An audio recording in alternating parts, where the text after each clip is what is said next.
सावाग याह तस्य गुणान गृहीते करुच तत्कर्म करो मनुष्य स्मरेत बसंतम सृजंगमेशु शृणोत तन पुण्य कथा शकर्ण। पुराना कान ने वर्णन किया, महाराज जिब्या से भगवत नाम, कानों से भगवान की कथा और हाथों से सत्कर्म। जीवन में भले ही गरीबी दरिद्रता दुख हो तो भी भगवान के नाम को मन छोड़िए। परीक्षित राजा ने कहा कि ऐसा कभी कोई हुआ है कि कोई व्यक्ति गरीबी झेल रहा हो और भगवान को फिर भी पूजता रहा हो, भगवान को ध्याता रहा हो? ऐसी कोई घटना घटी है? सुखदेव भगवान ने कहा हाँ ऐसी घटी है। एक ब्राह्मण की कथा सुना दी जिसका नाम भागवत जी में नहीं है, लेकिन यह नाम हमने और आपने सबने सुना है। उस ब्राह्मण का नाम सुदामा है। भगवान सुखदेव ने प्रसंग में के बीच में सुदामा का कहीं नाम नहीं लिया। हाँ, जब अध्याय पूरा होता है तो जय जय श्रीमद् भागवते सुदाम चरिते लास्ट में लिख दिया, लेकिन जो प्रसंग में है उसमें सुदामा का नाम नहीं है और ग्रंथों में मिलता है। वायु पुराण बड़ा अद्भुत ग्रंथ है, पढ़ने के लायक है, कभी पढ़िए। उसमें बड़ी थोड़ी और सिद्धांतों का वर्णन किया गया। सुदामा की पत्नी है सुशीला। मैं व्यासपीठ से कहना चाहूंगा, जिसने प्रेम की रस्सी में भगवान को बांध लिया है उसे सुदामा कहते हैं। जिसने अपने ब्रह्मत्व का पालन किया है जिसे उसे सुदामा कहते हैं। जिसने ईश्वर से मुक्ति भी नहीं मांगी उस भक्त को सुदामा कहते हैं। ऐसी अद्भुत कथा श्री सुदामा जी। सूत जी कहते हैं कि विष्णुरातेन संपृष्टो भगवान बादरायणी वासुदेवे भगवती निमग्र हृदयो ब्रवीत। सौनकादिक ऋषियों, जब राजा परीक्षित ने इस प्रकार से प्रश्न किया तब भगवान श्री सुखदेव जी का हृदय भगवान श्री कृष्ण में तल्लीन हो गया और उन्होंने परीक्षित से इस प्रकार से बात कही। क्या कहा? कृष्णासी सखा कश्चिद ब्राह्मणो ब्रह्मवित्तम विरक्तेन्द्रियार्थे सुप्रशांतात्मा जितेन्द्रिया। बताया गया परीक्षित एक ब्राह्मण भगवान श्री कृष्ण के परम मित्र थे। सुदामा का नाम नहीं लिया, एक ब्राह्मण कह दिया। वे बड़े ब्रह्मज्ञानी, विषयों से विरक्त, शांत चित्त और बड़े जितेंद्रिय थे। हम भजन करते हैं, बहुत अच्छी बात है, लेकिन जितेंद्र इंद्रियां हमारे बस में हो। भजन में बैठे होते हैं लेकिन जीव हमारे बस में, मेरे तो बस में है। मैं आप सबकी बात कर रहा हूं। जीव बस में नहीं होती है। कोई चाय लेकर के आ जाए तो माला छूट जाती है। जपते भी हैं तो ऐसे खींचते हैं जैसे कुएं से पानी, जल्दी से मनिया सटक जाए। जीव वह मांगती है। खाने में आपको जो चीज जितनी स्वादिष्ट ज्यादा बढ़िया लगेगी वही रुग्ण बना देगी। यदि आपकी जीव बहुत ज्यादा मीठा खाने को मांगती है तो एक बार चेकअप करा लेना, डायबिटीज हो सकती है। आपकी जीव ज्यादा नमक खाने को मांगती है तो हो सकता है कि ब्लड प्रेशर ऊपर जा रहा है, चेकअप करा लेना। जिसका कोलेस्ट्रॉल नहीं बढ़ा है, जिसको डायबिटीज नहीं है और जिसका ब्लड प्रेशर अपने कब्जे में है, वह लोग अपने आप में बिल्कुल स्वस्थ हैं। जिनको रात्रि में नींद आराम से आ जाती है, ये स्वस्थता का प्रतीक है।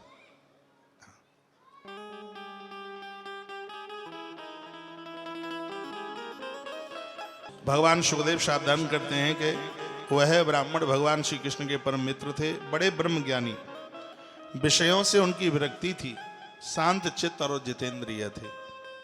वह ग्रस्त होने पर भी किसी प्रकार का संग्रह परग्रह नहीं करते थे। पता नहीं लोग कैसे कह देते हैं कि सुदामा भीख मांगने को गए थे। मैं बहुत दीनता के साथ और प्रार्थना के साथ कह रहा हूं, वक्ताओं को भागवत जैसे पवित्र ग्रंथ की कथा ग्रंथ का स्वाध्याय करके ही, पाठन करके ही कहनी चाहिए। इसमें एक भक्त का बहुत बड़ा अपमान होता है जब ऐसा कहा जाता है कि सुदामा भीख मांगने को जाते थे तब पेट भरते थे। श्रीमद् भागवत जैसे पवित्र ग्रंथ में सुदामा को भीख मांगना सुखदेव भगवान ने कहीं नहीं लिखा, और ना वो कहीं मांगने के लिए गए। पता नहीं कहां से ला करके मिला करके बोल देते। वो बड़े शांत चित्त थे, किसी भी प्रकार का संग्रह करते नहीं थे। उनके वस्त्र जरूर फटे पुराने थे। उनकी पत्नी भी बिल्कुल वैसी ही थी। वह भी अपने पति के समान ही भूख से दुबली पतली हो रही थी। दरवाजे पर जो भी कुछ आकर के बस अब तो आरती की तरफ जल्दी जाना है, नाक बता रही है। वह अपने पति का संग देने वाली थी। पतिव्रता पतिम प्राह मिलायता बदनेन सा दरिद्रासीदमाना सा भेपमाना विगम्य चह। एक दिन दरिद्रता की प्रतिमूर्ति दुखित पतिव्रता भूख के मारे कांपती हुई अपने पति के पास आई और मुरझाए हुए मुंह से कुछ ऐसे बोली, ननु ब्रह्मन भगवन सखा साक्षात श्रेयपति ब्रह्मण शरणस्य भगवान सात्वतर सवाह। इसने कहा, भगवान साक्षात लक्ष्मीपति भगवान श्री कृष्ण आपके मित्र हैं, सखा हैं। मैंने ऐसा सुना है। भक्त वांछात कल्पतरु शरणागत वत्सल, और वह ब्राह्मणों के परम भक्त हैं। सुशीला बोली कि वह ब्राह्मणों के परम भक्त हैं, वह परम भाग्यवान। हे आर्यपुत्र, वे साधु संतों के सत्पुरुषों के एकमात्र आश्रय हैं। आप उनके पास जाइए। जब वह जानेंगे कि आप कुटुंबी और अन्न के बिना दुखी है, कुछ बोलना ही नहीं पड़ेगा, वो सब समझ जाएंगे। सैवम भार्या विप्रो बहुसा प्रार्थतो मृदु आम ही परमो लाभ उत्तम श्लोक दर्शन। भगवान का यह नाम एक उत्तम श्लोक है। उत्तम श्लोक उसे कहते हैं साधु जिसकी महिमा का गायन करते हैं। ऐसा जीवन जीने की कोशिश कीजिए, महात्मा आपकी बड़ाई करते करते थके नहीं। वही उत्तम श्लोक हैं जो साधुओं को भा जाए। महापुरुष सर्टिफिकेट दे दें, माता पिता सर्टिफिकेट दे दें। भगवान सुखदेव सावधान करते हैं कि वह ब्राह्मण भगवान श्री कृष्ण के परम मित्र थे, बड़े ब्रह्म ज्ञानी, विषयों से उनकी विरक्ति थी, शांत चित्त और जितेंद्रिय थे। वह ग्रस्त होने पर भी किसी प्रकार का संग्रह परग्रह नहीं करते थे। पता नहीं लोग कैसे कह देते हैं कि सुदामा भीख मांगने को गए थे। मैं बहुत दीनता के साथ और प्रार्थना के साथ कह रहा हूं, वक्ताओं को भागवत जैसे पवित्र ग्रंथ की कथा ग्रंथ का स्वाध्याय करके ही, पाठन करके ही कहनी चाहिए। इसमें एक भक्त का बहुत बड़ा अपमान होता है जब ऐसा कहा जाता है कि सुदामा भीख मांगने को जाते थे तब पेट भरते थे। श्रीमद् भागवत जैसे पवित्र ग्रंथ में सुदामा को भीख मांगना सुखदेव भगवान ने कहीं नहीं लिखा, और ना वो कहीं मांगने के लिए गए, पता नहीं कहां से ला करके मिला करके बोल देते। वो बड़े शांत चित्त थे, किसी भी प्रकार का संग्रह करते नहीं थे। उनके वस्त्र जरूर फटे पुराने थे। उनकी पत्नी भी बिल्कुल वैसी ही थी। वह भी अपने पति के समान ही भूख से दुबली पतली हो रही थी। दरवाजे पर जो भी कुछ आकर के, बस अब तो आरती की तरफ जल्दी जाना है, नाक बता रही है। वह अपने पति का संग देने वाली थी। पतिव्रता पतिम प्राह मिलायता बदनेन सा दरिद्रासीदमाना सा भेपमाना विगम्य चह। एक दिन दरिद्रता की प्रतिमूर्ति दुखित पतिव्रता भूख के मारे कांपती हुई अपने पति के पास आई और मुरझाए हुए मुंह से कुछ ऐसे बोली, ननु ब्रह्मन भगवन सखा साक्षात श्रेयपति ब्रह्मण शरणस्य भगवान सात्वतर सवाह। इसने कहा, भगवान साक्षात लक्ष्मीपति भगवान श्री कृष्ण आपके मित्र हैं, सखा हैं।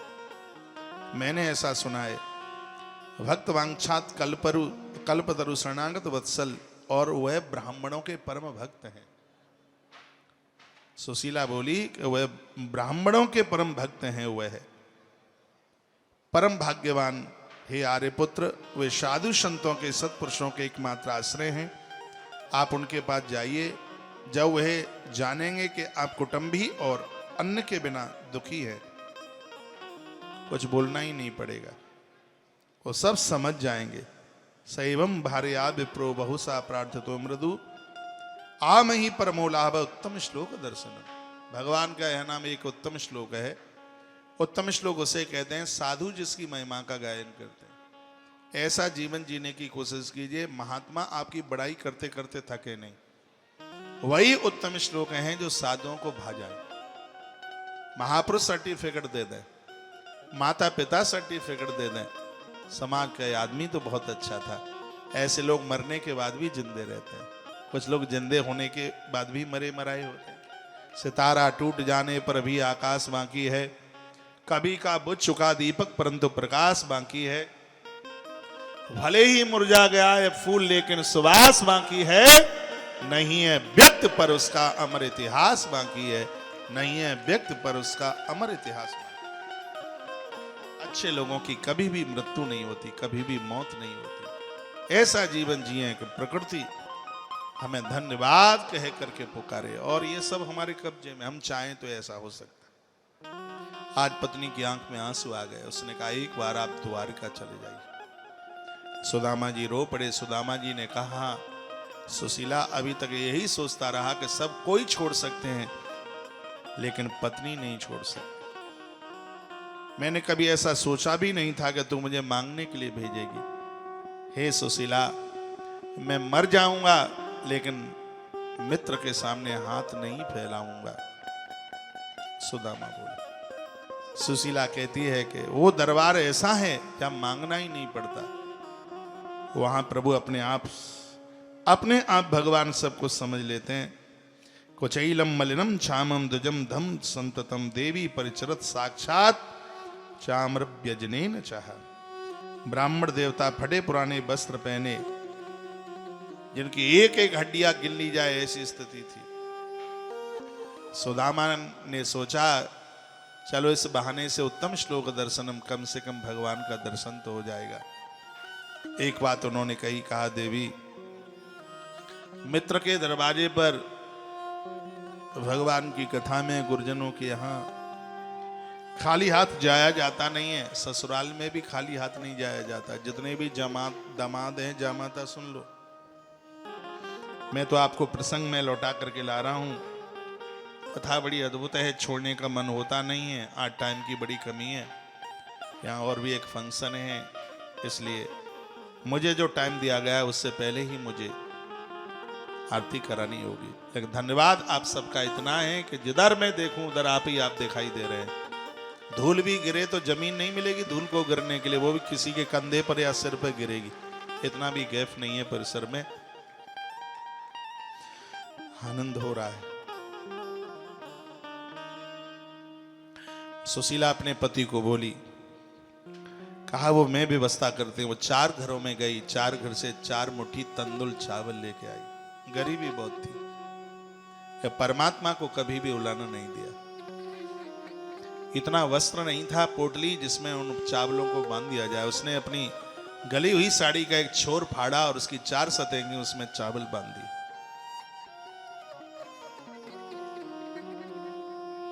कुछ जगह ऐसी हैं जहां खाली हाथ जाया नहीं जाता। सुदामा ने कहा मित्र के दरवाजे पर कैसे खाली हाथ जाऊं। सुशीला ने व्यवस्था करी। सुदामा का शरीर बिल्कुल कृसाय है। सुदामा चल पड़े, सुशीला दरवाजे पर खड़ी रही। जब तक सुदामा नहीं आए महीनों निकल गए, सुशीला ने नींद नहीं ली, कुछ खाया पिया नहीं। ये देश उन भारतीय नारियों का है। महीना 2 महीना 3 महीने की बात छोड़िए, माता उर्मिला 14 वर्ष तक एक दरवाजे पर खड़ी रही, जिसने जल नहीं पिया, जिसने अन्न नहीं खाया, जो सोई नहीं बिल्कुल। पति प्रतीक्षा में 14 वर्ष एक दरवाजे पर खड़ी रही। और रामायण की कथा होती तो मैं जरूर बताता।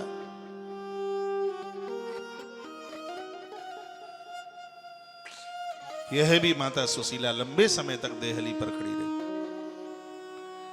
नारी के पास में धर्म है, नारी के पास तप है, तो उसका तप उसके खानदान परिवार को ईश्वर के चरणों तक पहुंचा देता है। इसलिए तो मैं कहता हूं कि पुरुषों को कमाने को जाना पड़ता है। वो ना कमाएंगे तो घर चलेगा कैसे। आपको धर्म पत्नी धर्म गृहिणी कहा गया है। ज्यादा से ज्यादा आप धर्म को आगे के लिए बढ़ाइए। और मैं बहुत बार कहता हूं, जिस देश की नारी अति पवित्र है, सदाचारणी है, वो देश की उस घर की परिवार की ग्रोथ बढ़ती है। मैंने यहां तक कहा है, यदि नारी अपने धर्म को बचा करके रखे तो पुरुष लोग सुरक्षित रहेंगे। यदि नारी ने अपने धर्म को उतार के रख दिया तो पुरुषों को बिगड़ने में बिल्कुल देर नहीं लगती। यह देवी है, ये शक्ति है, मां है। ये बहन है, ये बेटी है, ये अति वंदनीय है, बात पूज्य है, यह है तो सब कुछ है, यह नहीं है तो कुछ भी नहीं। नारी की पवित्रता इस देश को मां के नाम से पुकारती। सुशीला दरवाजे पर खड़ी है, सुदामा चले। कुछ खाया पिया तो था नहीं, एक पेड़ के नीचे गिर पड़े, चक्कर आया, गिर पड़े। सुदामा जैसे ही नीचे गिरे, भगवान द्वारकाधीश द्वारका में अपने सिंहासन पर बैठे बैठे आंसू बहा रहे थे, रो रहे थे। माता रुक्मिणी ने कहा, प्रभु क्या हुआ? कृष्ण फुफकियां भर करके रो पड़े और कहने लगे, रुक्मिणी आज मैं बहुत दुखी हूं, मैं बहुत परेशान हूं। मेरा बचपन का मित्र सुदामा, घर में छोटे छोटे बच्चे भूख से त्रसित, मुझसे मिलने के लिए आ रहा था। भूखा मेरा मित्र बेहोश होके गिर पड़ा। रुक्मिणी मैं अभी आता हूं, और भगवान चल पड़े वहां से। मेरे परमात्मा ने योग माया को कहा कि मेरे मित्र को गोमती नदी के किनारे ला करके सुला दो। भगवती योग माया आई और उसने सुदामा को नदी के किनारे जाके सुला दिया। द्वारका क्यों नहीं लेके आई माया, योग माया? तो यही तो कथा का सिद्धांत है। गोमती नदी को भवसागर समझिए। माया जीव को भवसागर के किनारे ही छोड़ देती है। भवसागर से पार करना ये माया का काम नहीं, माया पति का काम है, ईश्वर का काम है। गोमती नदी के किनारे सुदामा को छोड़ दिया। प्रातः सुदामा जागे, देखा कि मैं तो चौड़े में था, यहां नदी कहां से आई? लोगों को पूछने लगे, कहा भैया ये कौन सी जगह? का वो सामने श्री द्वारका जी है। सुदामा की आंख में आंसू आ गए। मेरे पास में उतराई है नहीं, और बिना उतराई के कोई पार उतारेगा नहीं, वापस जाना पड़ेगा। हे कृष्ण, क्या तुम गरीबों के नहीं हो? बदनामी तुम्हारी हो जाएगी। जिसके पास अर्थ नहीं है, क्या वो तुम्हारी देहली तक नहीं आ सकता? इतने में कृष्ण नाविक का भेष बना करके आए। नदी के किनारे नौका लगाई, केवट बन गए कृष्ण। कहा भैया, बाबा आपको पार तो नहीं उतरना? सुदामा ने कहा भैया पार तो जाना था, लेकिन उतरा ही नहीं है। अपने मित्र द्वारकाधीश से मिलने को जा रहा था। मैंने सुना है कि आज मेरा मित्र बड़ा अमीर है और वो बहुत अच्छा है। मैंने उसके ब्रज की लीलाएं सुनी है। ब्रजवासियों के जूठन वह खाता रहा, परम गौ भक्त है। मैंने सुना है कि जब से वो ब्रज छोड़ करके गया है, आज भी गाय उसके लिए रमाती है, रोती है। ये मेरा भाग्य है। कृष्ण मेरा मित्र है। आज मैं अपने मित्र से मिलने के लिए जा रहा था, लेकिन भैया मेरे पास में उतराई नहीं है। वापस भी नहीं जाऊंगा, लौट के मैं यही मर जाऊंगा। भगवान श्री कृष्ण की आंख में आंसू आ गए, रो पड़े और कहने लगे, बाबा मैं आपको पार उतारूंगा, और मैं एक ऐसा केवट हूं, मुझे संसार का धन नहीं चाहिए, आपको पार उतार दूंगा। मुझे एक कीर्तन सुना देना तुम। सुदामा की आंख में आंसू आ गए और वो कहने लगे कि भैया मेरे पास कीर्तन के अलावा और कुछ है ही कहाँ है? मेरे पास रोटी नहीं है। मेरे घर में छोटे छोटे बच्चे जिन्होंने महीनों से भोजन नहीं किया, इतने पर भी कृष्ण की हमारे ऊपर कृपा है। हम उसे बराबर याद करते रहते हैं। मेरी पत्नी बहुत अच्छी है, कोई क्षण नहीं निकलता जिस क्षणों में वो ईश्वर को याद ना करे। भैया मुझसे हो जाएगा, मैं तुम्हारी उतराई जरूर दूंगा। क्योंकि मैं जानता हूं बालों की कटाई, कपड़ों की धुलाई और नदी की उतराई कभी रखनी नहीं चाहिए। आज मेरे पास में नहीं है, लेकिन मैं दूंगा जरूर। भगवान ने सुदामा को अपने हाथों से उठाया, नाव में बिठाया, नाव चल पड़ी। कबीर साहब ने इस चरित्र में लिखा है, मन लागो रे मेरो राम फकीरी में। जो आनंद सादगी में आया वो आनंद नहीं मिला कभी अमीरी में। मन लागो रे मेरो राम फकीरी में। सुदामा ने कीर्तन किया और मैं निवेदन करूंगा, भव सागर को पार करने के लिए धन नहीं धर्म चाहिए। भव सागर से पार करने के लिए भगवान का नाम चाहिए। नाम संकीर्तनम यस्य। जब ये भागवत पूरी हुई, भगवान व्यास ने संपूर्ण भागवत एक श्लोक में समेट दी। कहा, नाम संकीर्तनम यस्य सर्व पाप प्रणाशनम। यदि संपूर्ण पापों का नाश चाहते हो तो आज से ही भगवान के नाम संकीर्तन में लग जाओ, हरि कीर्तन में लग जाओ। जहां कहा गया है 100 काम करने से पहले भोजन करो, 1000 काम करने से पहले स्नान करो, 1,00,000 काम करने से पहले दान करो और करोड़ काम करने से पहले भगवान का नाम लो। ईश्वर के नाम के बिना कल्याण नहीं, परमात्मा के नाम के बिना इस जीव का कल्याण नहीं हो सकता। यह संदेश हमारे और आपके लिए है। सुदामा ने कीर्तन किया। जिस समय हम भगवान का नाम लेते हैं, भगवान प्रेमास्त्रों के द्वारा गदगद होकर के वो रोते हैं और वो कहते हैं, करऊं सनातन की रखवारी, जिम बालक राखऊं महतारी। जो मेरे भक्त बन गए हैं, इन भक्तों की तो मैं ऐसे रक्षा करता हूं जैसे एक मां अपने बेटे की रक्षा करती है। नित्य भगवान का नाम लीजिए। भले ही 2 नाम लें आप। कुछ भी नहीं आता है तो राम राम तो आता होगा, कुछ नहीं आता हरे कृष्णा तो आता होगा। प्रभु का नाम उल्टा पुल्टा जैसे भी आप ले सकें। हम जैसा आदमी गलती करेगा तो जान करके करेगा, और आपसे गलती होगी वो अनजान करके होगी। परमात्मा के दरबार में आप जैसे महान भावों की तो सिगरी गलतियां माफ हैं। अरे आखिर में आप भगवान का नाम ही तो ले रहे हैं। आप ईश्वर का नाम ले रहे हैं। ज्यादा पंडिताई के चक्कर में मत पड़ो, बहक जाओगे।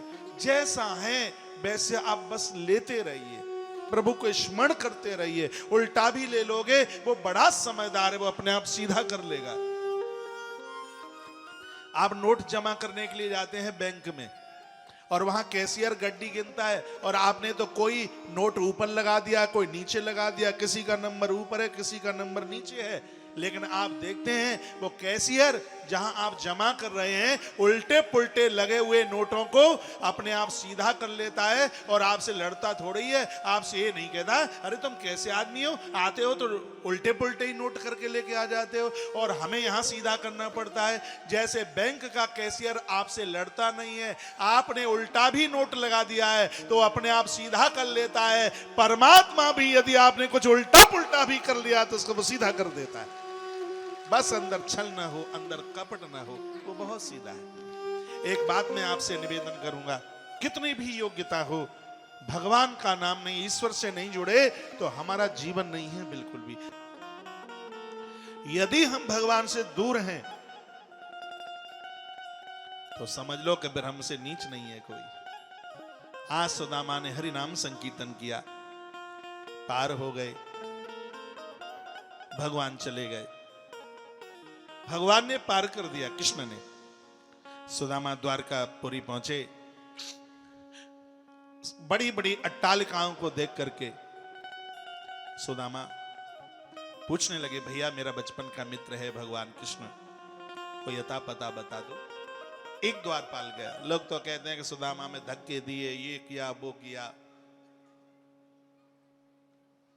एक द्वारपाल गया और उसने जाकर के सूचना, भागवत जी में तो ये लिखा है, जो भागवत की बात है वो है, सुदामा चले गए और वहां पहुंचे जिस स्थान को आज भेंट द्वारका के नाम से जानते हैं। भगवान अपने शयन कक्ष में थे, गेट खुला हुआ था, दरवाजा। दूर से ही सुदामा को आते हुए देखा भगवान ने और परमात्मा दौड़ पड़े और बाहर निकल करके सुदामा को अपने अंक में भर लिया और अपने उस पलंग पर बैठाया जिस स्थान पर कभी बलराम भी नहीं बैठे। चरण धोने के लिए बाह्य जल की जरूरत नहीं पड़ी। एक नरोत्तम दास बड़े भगत हुए, उन्होंने सुदामा जी के ऊपर कुछ अपने मन की बातें लिखी। वो कहते हैं, धोती फटी लटी सी दुपटी रुपाही उपानों की नहीं सामा, द्वार खड़ो ध्वज दुर्बल एक रहो चकित वसुधा अभिरामा, पूछत दीन दयाल को धाम बतावत आपड़ो नाम सुदामा। इतना कहा था तो भगवान दौड़ पड़े थे। पानी परात को देख सुदामा की दीन दशा, देख सुदामा की दीन दशा, करुणा करके करुणा निधि रोए और पानी परात को हाथ छुओ नहीं, नैनन के जल सो पग धो। बाहर के जल की ताली मत बजाना आज, बाहर के जल की तो जरूरत ही नहीं पड़ी। भगवान ने रो रो करके चरण धो दी। ईश्वर का बन करके रहिए। लंबे समय तक सुदामा हुआ रहे। परमात्मा ने बिना मांगे बड़ी अहेतु की कृपा कर दी। तंदुल चावल एक मुट्ठी मुख में डालकर सुदामा को कई लोगों का राजा बना दिया। अगली मुट्ठी में रुक्मिणी ने हाथ भी पकड़ लिया। कहा, आप कर क्या रहे हैं? कहा, छोड़ दो, ये वह ब्राह्मण है जिसने मेरा नाम राम रखा, मेरा नाम कृष्ण रखा। रुक्मिणी, तो मैं तो शिशुपाल के संग जाना था, ये वही ब्राह्मण है, तुम्हारी चिट्ठी मेरे पास लेके आया, तब मैंने तुम्हारा वर्ण किया। ऐसी अद्भुत लीला। जब सुदामा चले थे तो भगवान बहुत रोए, बहुत भारी उन्होंने रोदन किया। सुदामा भी रोते रोते नगरी के लिए लौट गए। सुशीला ने आरती उतारी है।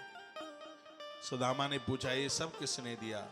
कहा, द्वारकाधीश ने। सुदामा इतना रोए, प्रभु ये धन देकर मुझे अपने चरणों से अलग करना चाहते हो तो मुझे नहीं चाहिए। उसी समय सुदामा पुरी में द्वारकापुरी के नाथ आकर के प्रकट हो गए। भगवान ने बड़ी कृपा करी। सुदामा ने उसी समय अपना घर द्वार परिवार छोड़ा है। ठाकुर जी के दिव्य विमान पर बैठकर सुदामा ने भगवत यात्रा करी है। यह कथा कहती है, धरती पर वही दरिद्र है जो ईश्वर से दूर है और वही धनवान है जो भगवान से जुड़ा है।